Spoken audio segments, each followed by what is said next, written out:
All right. This is take two. Conversations with God or conversations on God with my friend David. People are always like, who is that David guy? I need to get a hold of him. I'm like, I'm sorry. You cannot get a hold.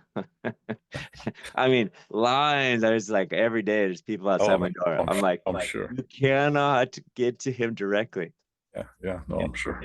Anyway, thank you so much for sharing your presence and your abundant wisdom, which thank God comes directly from source and not from this thing called David.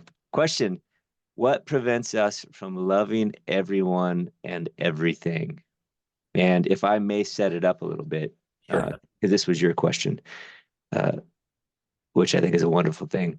What I give to others is that which I experience. And so, literally, if I, the opposite of love in this little context would be fear, right? I'm protecting instead of loving. And if I feel like I have to protect myself because of fear, the experience I get is pretty horrible, right? They're out there trying to get me, which means the world's dangerous. I can be attacked, which means I'm vulnerable and weak, and basically death's around the corner.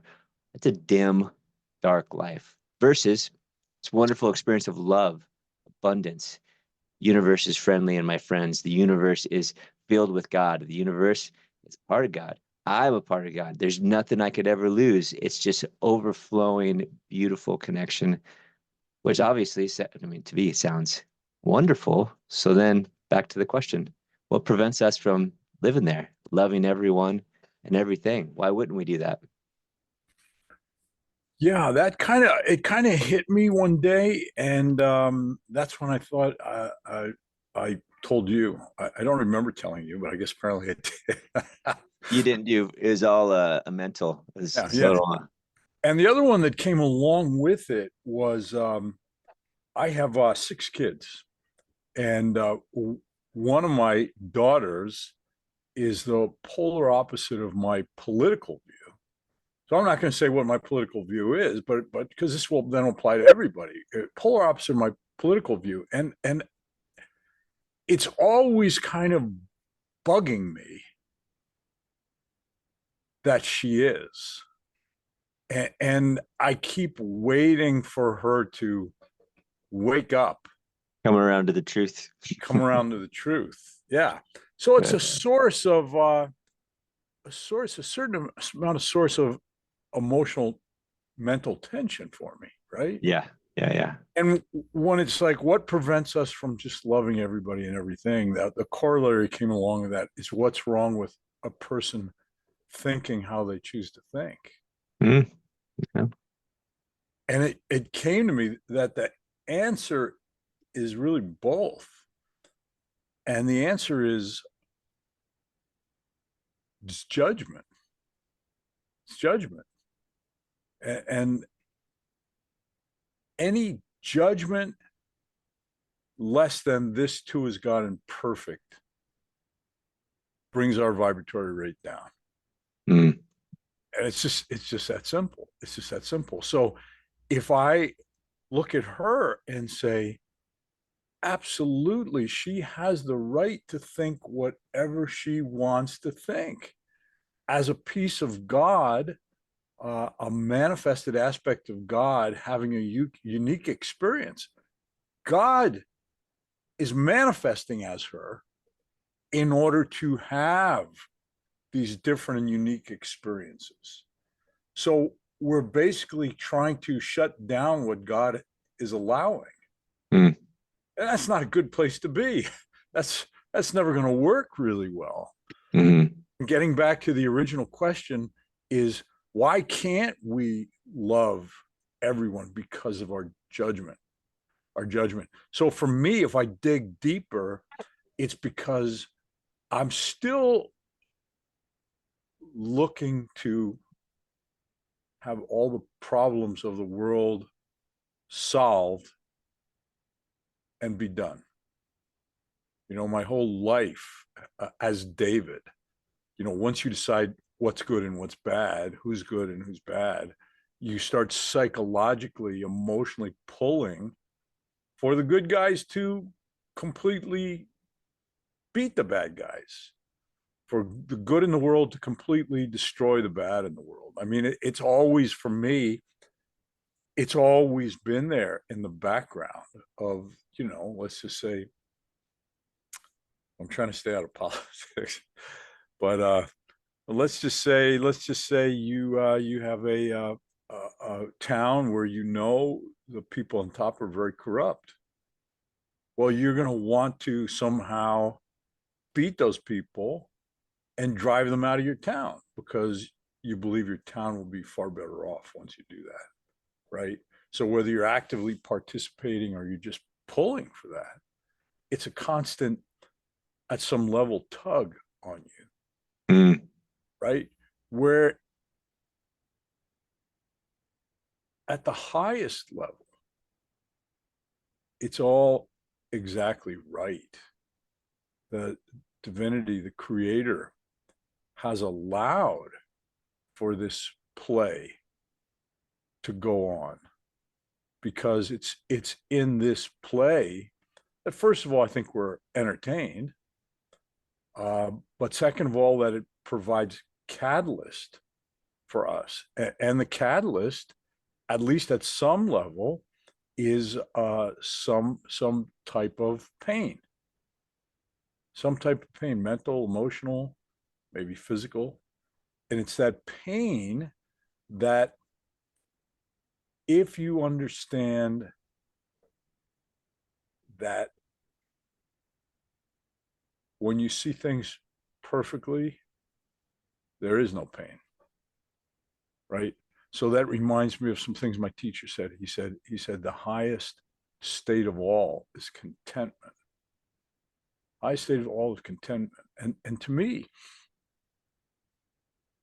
my best understanding of the contentment he's talking about is, you're in the moment, perfectly in the moment, at peace, neither pushing anything away from you or the world, or trying to pull anything towards you from the world. Hmm. So, how is that possible? Well, the one possibility is everything is perfect. Now, the chance of that happening is like zero.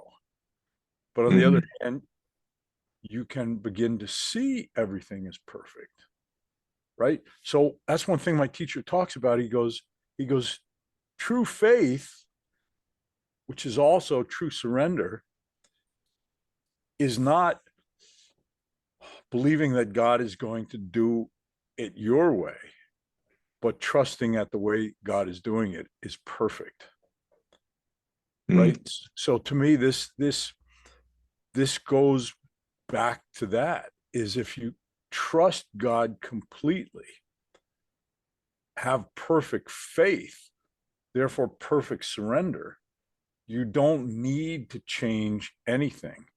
You just need to practice find peace within that situation. And I think one of the more powerful ways of doing it is, no matter what you see, who you see, or what's going on, make the attempt to realize that this too is God and this too is perfect. And when that begins to sink down into your bones, then that push pull starts to go away, right? That discontent starts to go away, and you start to feel contentment. And it's that discontent is, I think, a huge part of keeping us from perceiving deeper levels of ourself. So you would say, at our core, we're Satchitananda. Satchitananda, I can never remember it. It's awareness, bliss, and beingness, which my teacher said is all you've ever been and all you'll ever be as your true eternal nature, right? So when we begin to get away from that with judgments that this is not God, and that's the thing. Jesus said, "Judge not," right? Lest you be measured by that same measure. Well, so my daughter was talking to me. Well, how can you not judge? Well, there's a difference between evaluation and judgment. So let's just say you're up on a mountain trail and there's a rickety rope bridge across a mountain, and you evaluate the bridge as dangerous because it looks like it hadn't been maintained in 50 years. Well, that's not a judgment in the spiritual sense. That's an evaluation, right? So we have to constantly evaluate. It's like, okay, does that dog look dangerous? Sending my kid to this babysitter. Do I know enough about the babysitter to send him to? Right. I'm going to make an investment. Did I look into the investment? Does it look like? I mean, we have to make constant evaluations. But to me, judgment, the way Jesus was talking about it, is this is not part of God, and this is not worthy of love. That's the judgment, in my opinion, that he's saying, judge not, right? You have to evaluate. But when in your mind and your heart, you see this as not a part of God and not worthy of love, then that's the judgment. So conversely, the opposite statement would be judge everything as part of God and everything worthy of love, right? But that doesn't mean, for example, let's just say you have a friend who's a thief. I lost your picture. Let's just say you had a. Can you hear me? Oh, there you go. Can you hear me? I don't think you can hear me, but I can't. I'm not. You don't hear me? Off, but I don't know where we left off, but I haven't heard you in like 45 minutes. So I hope you didn't say anything good. yeah. So we had some problems. We broke the recording a couple times. So It's too much energy. It maybe, just man, blew all the fuses. maybe. All right. The last thing I heard, maybe it'll jog your memory. Yeah. And we were talking about uh oh, where was it at? It was true faith is true surrender, not trusting God will do it my way or whatever I think is is is a good way. It's just trusting that this too is God, and without really going back to judging this or is good or bad. Yeah. So I'm sure you said a lot since then because I just couldn't hear you after that. right. So my teacher said that the highest state of all is contentment. So how do you achieve contentment? Contentment is you either have to have everything perfect in your life, which is good luck with that, or you have to view everything as perfect in your life and trust God completely, right? So Mhm. part of trusting that everything in your life is perfect, and this is the extension that came to me to bring up the topic, is why can't you just love everyone and everything? And it's because you're judging them less than deserving of love, Mhm. right? They are not worthy of love. Therefore, you withhold that. But I think so. But I think part of achieving really high levels is being able to look at everyone and everything and say, this too is God and perfect. And this is, we was talking about, hopefully got recorded. Jesus said, judge not. What have I said? Well, what judge not is he talking about? He's not talking about being sensible evaluations. So, for example, let's just say I started to talk about, let's just say you have a friend who's a thief, bad thief and a liar, chronic liar. Well, you can still love him, but you'd be stupid to bring him into your home and expose your family to him, right? So you're evaluating that he's not a person safe to bring into your home and your family, but you still see him as a child of God, and you still extend that love to him, which is that intent in your heart. May he find his way home. May he awaken to who he is. But you have to act appropriately to him. So, for example, my teacher would say, he says, let's just say you're in the jungles of India and you're in a, Land Rover getting a tour of the jungles, and you see a tiger, a wild tiger, and you go, my God, he's so beautiful. That's a piece of God. So you run out and throw your arms around the tiger to hug him and kiss him. And of course, he tears you to pieces, right? So the judgment is this is an aspect of God, but you didn't evaluate properly, right? Evaluation is it's not safe to go throw your arms around him, right? So that's the difference. We need to. My teacher said, he said you need to. What did he say? Discriminate. I forgot the word he used, but you have to appropriate. He said act appropriately in life. So if it's a dangerous person, you don't bring him into your home, right? But you still judge him as a piece of God and worthy of that love, that intention. May he find his way home. And in acting in whatever way towards him that God within your heart prompts you to act, right? So that's the difference. So I think when you judge anything less than this is God and worthy of love, it reflects back to you by dropping your vibratory rate. Mm. So it's like, I'm going to be presumptuous to say, what does God see when God looks? When God looks, all God sees is God, because that's the only thing that's real. Mm-hmm. That's the only thing that's real is God. Everything is God. All the rest is Maya.